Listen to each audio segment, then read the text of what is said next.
नमस्कार दोस्तों, स्वागत है आपका सफ़र और शांति चैनल में। आज हम आपको लेकर चलेंगे उत्तराखंड की हरी भरी वादियों के बीच बसे एक ऐसे पवित्र धाम में जहां केवल भारत ही नहीं है बल्कि दुनिया भर से लाखों श्रद्धालु दर्शन करने आते हैं। ये है कैंची धाम, जो महान संत नील करौली बाबा की तपोभूमि के रूप में प्रसिद्ध है।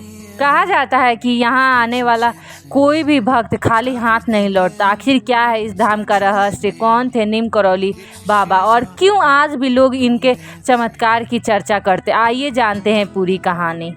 तो सबसे पहले हम जान लेते हैं कैंची धाम का लोकेशन कहाँ है। तो कैंची धाम उत्तराखंड के नैनीताल जिले में समुद्र तल से लगभग 1400 मीटर की ऊंचाई पर स्थित है।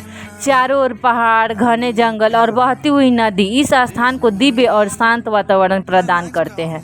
धाम का नाम है कैंची इसलिए पड़ा क्योंकि यहाँ दो पहाड़ियाँ कैंची की तरह एक दूसरे को काटती हुई दिखाई देती हैं। अब हम बात कर लेते हैं नीम करौली बाबा कौन थे। तो नीम करौली बाबा का जन्म उत्तर प्रदेश के अकबरपुर क्षेत्र में माना जाता है। बचपन से ही उनका नाम अध्यात्म और भक्ति में लगा रहता है। कहा जाता है कि उन्होंने बहुत कम उम्र में घर छोड़कर साधु जीवन अपना लिया। लोग उन्हें भगवान हनुमान का परम भक्त मानते हैं। उनके जीवन से जुड़ी अनेक घटनाएं आज भी लोगों को आश्चर्यचकित करती है।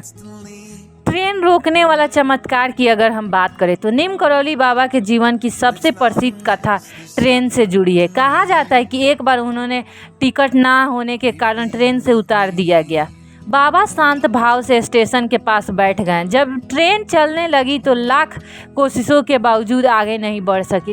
रेलवे अधिकारियों ने जब बाबा से क्षमा मांगी और उन्हें सम्मानपूर्वक ट्रेन में बैठाया, तभी ट्रेन आगे चली। इसी घटना के बाद लोग उन्हें नीम करौली बाबा के नाम से जानने लगे। कैंची धाम की स्थापना सन 1964 में बाबा ने इस स्थान पर आश्रम और मंदिर की स्थापना की। यहाँ मुख्य रूप से भगवान हनुमान का मंदिर बनाया गया। धीरे धीरे यह स्थान भक्तों की आस्था का केंद्र बन गया। आज यहाँ लाखों श्रद्धालु दर्शन करने आते हैं। अब हम जान लेते हैं विदेशी भक्त क्यों आते हैं। कैंची धाम की प्रसिद्धि केवल भारत तक सीमित नहीं है।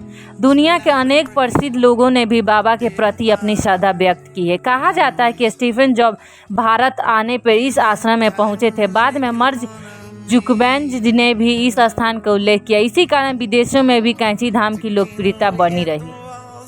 बाबा के चमत्कार की अगर हम बात करें तो भक्तों का विश्वास है कि बाबा आज भी अपने भक्तों की सहायता करते हैं। कई लोगों का कहना है कि कठिन परिस्थितियों में बाबा की कृपा से उन्हें मार्ग मिला है। कुछ लोगों ने बीमारी से राहत, कुछ ने आर्थिक समस्या से मुक्ति और कुछ ने मानसिक शांति प्राप्त होने की बात कही है। भक्त इन घटनाओं को बाबा का आशीर्वाद मानते हैं। वार्षिक स्थापना दिवस की बात करें तो हर वर्ष 15 जून को कैंची धाम में विशाल भंडारा आयोजित होता है। इस अवसर पर लाखों श्रद्धालु यहां पहुंचते। पूरा धाम भक्ति, सेवा और श्रद्धा के रंग रंग में रंग जाता है। दर्शन यात्रा की बात करें तो यदि आप कैंची धाम की यात्रा करना चाहते हो तो निकटतम प्रमुख शहर नैनीताल है। यहाँ सड़क मार्ग से आसानी से पहुँचा जा सकता है। सुबह और शाम की आरती का अनुभव अत्यंत मनमोहक होता है। शांत वातावरण में बैठकर ध्यान करने से मन को अद्भुत शांति मिलती है। दोस्तों, कैंची धाम केवल एक मंदिर नहीं है बल्कि आस्था, सेवा और आध्यात्मिक ऊर्जा का केंद्र है। नीम करौली बाबा का जीवन हमें प्रेम, करुणा और निस्वार्थ सेवा का संदेश दे। यदि आपको कभी उत्तराखंड जाने का अवसर मिले तो इस दिव्य धाम के दर्शन अवश्य करें। जय नीम करौली बाबा, जय बजरंगबली। तो दोस्तों, ये वीडियो आपको अच्छा लगे तो वीडियो को लाइक करें, शेयर करें और हमारे चैनल सफ़र और शांति को सब्सक्राइब करें। जय बजरंगबली।